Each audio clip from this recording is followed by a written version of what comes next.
Malakohai North Presbyterian Corporation. Tuna hian biakin thar honna kan nei a kan thre dawn ani no palai kan loina ni kai po hi intermediate department thing senior department hi kan ti long kan kalpani ka Asa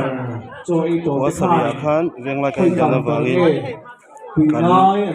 income anin dai na no kan yan son ti ta tha lo en kolila biakin sat sha he asa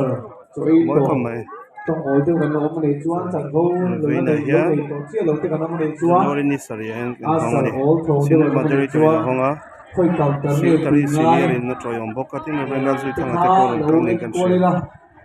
rồi kan che do na ai chalai gam ho ni he te lang le ngai ni ni nge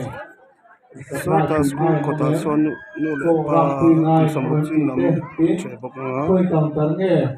khoi de khoi counter nge to te ti te bok kha lo ni na so te kha na tu tu na ni he ko meng san na he kum som li na gam mai thei no presbyterian ko than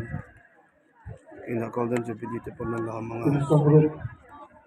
chin ta chu le na mai ko ya ko le inan sia ma he la mi ko hai ha de lai ko high school te ni a so lai thanga sa long ko mai he chu tha nga rem khom mai ina si na te yang ku se na te so ta son ko hai si veng ma ne lai ya ka te nga kan loi na presbyterian ko than po an ko kun ka kong kha de in bang le na tu te nga te te nga ko Why not Pastor Bia? na tu ya ta mai ko vila Anh có phần pa apo ma thu mình đi đi chờ răng lại đúng tên ngày hiện có phần liền biết mình bắt tấm bên anh đi coi cho cho lại hộp phần chân cả không này để khai tên riêng nó sẽ không dono na tu counter be kha he ta le sia tu te ta no sam zong turin ta de ma ko ha do the ya không này ở đây là hay